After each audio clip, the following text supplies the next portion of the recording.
हाय दोस्तों, आप सबका स्वागत है आपके यूट्यूब चैनल भूतों की अनसुनी कहानियां। आज जो कहानी मैं आपको बताने जा रहा हूँ इसका नाम है भूतिया घर। चलिए बढ़ते हैं आज की कहानी की ओर। यह एक घर तो था, लेकिन भूतिया घर बन जाने के कारण लोग उसके नाम से ही डरने लगे थे। यदि कोई भूला भटका यात्री इसमें आकर ठहर जाता तो उसका क्या हाल होता, यह तो वही जानता है। वहां आसपास रहने वाले लोगों को उस घर में रुकने वाले लोगों की सिर्फ चीखें ही सुनाई देती थी। धीरे धीरे उस घर का यह हाल हो गया था कि अब कोई उसमें भूल कर भी नहीं ठहरता था।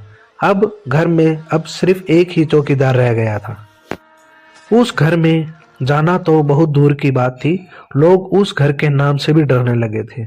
सब लोग यही सोचते थे कि यह घर तो भूतिया है, फिर चौकीदार इस घर में कैसे रह लेता है, क्यों उसे भूत से डर नहीं लगता।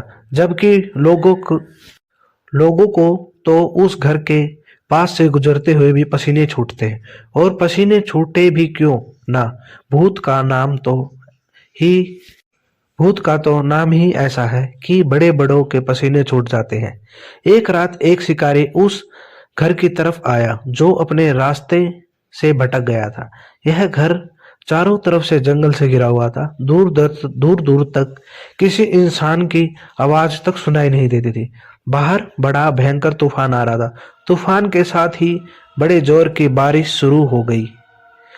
शिकारी घर के अंदर गया और आवाज लगी, अरे कोई है? जब घर में कोई था ही नहीं तो आवाज कौन देता। शिकारी ने एक बार फिर से आवाज लगाई, अरे भाई कोई है? अब की बार आवाज पूरे घर में गूंज उठी। तभी एक आदमी को उसने छाता और लालटेन लिए अपनी ओर आते देखा। क्या बात है भाई, तुम कौन हो? उसने शिकारी से पूछा। मैं एक शिकारी हूँ। क्या बारिश और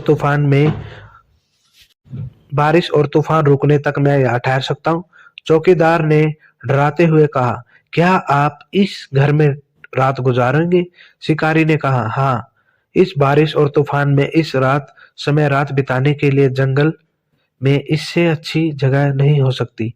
और मेरे कुछ साथी भी जंगल में भटक गए हैं। हो सकता है कि इस घर को देखकर वो भी यहाँ आ जाए। साहब, यह घर तो क्या कहना चाहते हो तुम? इतने डरे हुए क्यों हो? साहब, क्या आप इस घर के बारे में नहीं जानते? क्या नहीं जानता? यही कि इसे भूतिया घर कहते हैं। यह भूतों का घर है, इसमें भूत रहते हैं। यह बात चारों तरफ फैली है, आपको कैसे नहीं पता? क्या भूतिया? हा हा। बाबा, ये तुम कैसी बातें कर रहे हो? विज्ञान युग में आप ऐसी बातें पर यकीन कैसे कर सकते हो? मैं सच कह रहा हूँ, यह भूतिया घर है। होगा, तुम जाकर हमारे लिए चाय का इंतजाम करो। इस घर में रहने वाले भूतों को मैं देख लूंगा। चौकीदार ने गहरी नजरों से शिकारी को देखा और चला गया। थोड़ी देर बाद वह चाय लेकर आया। फिर चौकीदार ने शिकारी से पूछा, लगता है साहब आप जंगल में पहली बार आए हैं। हाँ, आपने ठीक पहचाना। क्या मैं आपका नाम जान सकता हूँ? चौकीदार बोला। शिकारी बोला, मेरा नाम कुंवर राणा है। अच्छा, तो आप राजा जी के बेटे हैं? हाँ बाबा, कभी हम लोग राजा थे, अब तो केवल नाम के ही रह गए। अब कौन राजा और कौन प्रजा। फिर शिकारी उस कमरे से दूसरे कमरे में चला गया और वहां जाकर टहलने लगा। टहलते हुए वहां की रखी एक चीज को वह बड़े ध्यान से देख रहा था। कुछ चीजें तो उसे जानी पहचानी लग रही थी, मानो वह इन चीजों को पहले देख चुका है। चौकीदार ने आवाज लगाते हुए कहा, साहब, आपको कुछ चाहिए तो मुझे आवाज दे देना, मैं बाहर ही हूँ। शिकारी बोला, ठीक है बाबा। इतने में शिकारी को कुछ आहट महसूस हुई, किसी के होने का एहसास हुआ। फिर अचानक पायल की छन छन की आवाज सुनाई दी। शिकारी सोच में पड़ गया कि यहाँ तो कोई नहीं है, फिर ये पायल की आवाज कैसी आ रही है। शिकारी उस आवाज के पीछे चलने लगा। फिर अचानक आवाजें बंद हो गई। शिकारी ने देखा उसके सामने एक सुंदर लड़की थी। शिकारी ने पूछा, कौन हो तुम? लड़की ने कहा, मुझे तुम्हारा ही इंतजार था। मेरा इंतजार? हाँ, तुम्हारा ही इंतजार। अब मेरा बदला पूरा हुआ। कैसा बदला? इतना कहकर वह लड़की गायब हो गई।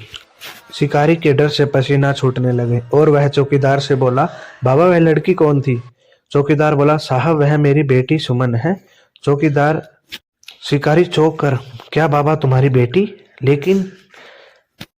लेकिन वह एकदम कहाँ चली गई?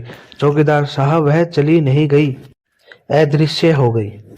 शिकारी, यह सब क्या हो रहा है? मेरी तो कुछ समझ में नहीं आ रहा बाबा, मुझे आप विस्तार में बताइए। चौकीदार रोते हुए, साहब दुर्भाग्य से वह मेरी बेटी है जो अब जीवित नहीं है।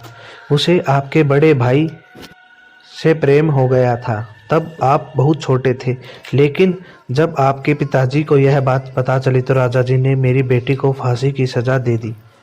इसका शरीर तो खत्म हो गया, लेकिन उसकी आत्मा बदले लेने की आग में जली उठी। वो एक भयानक प्रेत बनकर लौटी और एक एक करके उसने सबको मार डाला। आपको राजा साहब पहले ही पढ़ाई के लिए बाहर भेज चुके थे, लेकिन सबको मारने के बाद भी उसका गुस्सा शांत नहीं हुआ। उसे आपका ही इंतजार था। अब वो आपकर मारकर अपना बदला पूरा करना चाहती है। चौकीदार वहां से उठकर बाहर चला गया। तभी शिकारी को तहखाने में से किसी के रोने की आवाज सुनाई दी। वह डरते डरते तहखाने की ओर चला। जैसे ही वह तहखाने में अंदर की ओर गया, एक डरावनी आवाज आई, आओ छोटे कुंवर, मुझे तुम्हारा ही इंतजार था। वह बहुत ही डरावना दृश्य था। बिखरे बिखरे बाल, लाल बड़ी बड़ी जिंदा निकल जाने वाली आंखें, भयानक चेहरा, अपना मकसद पूरा करने की अहंकार हंसी, और वह कह रही थी कि आज मैं तुम्हें, मुझसे कोई नहीं बचा सकता।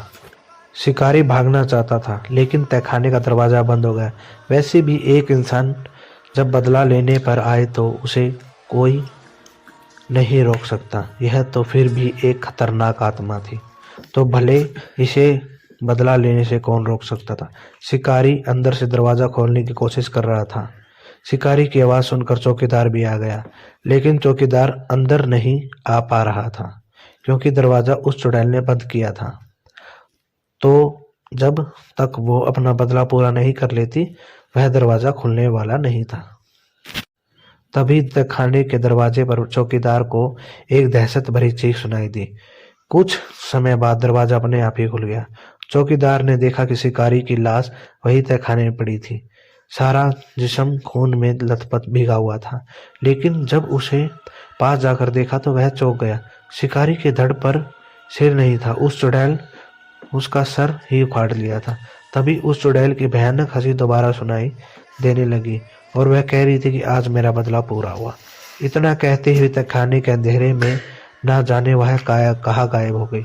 फिर किसी ने कभी उसको वहां दोबारा नहीं देखा। और ऐसी ही कहानी को सुनने के लिए हमारे चैनल को सब्सक्राइब करें। धन्यवाद।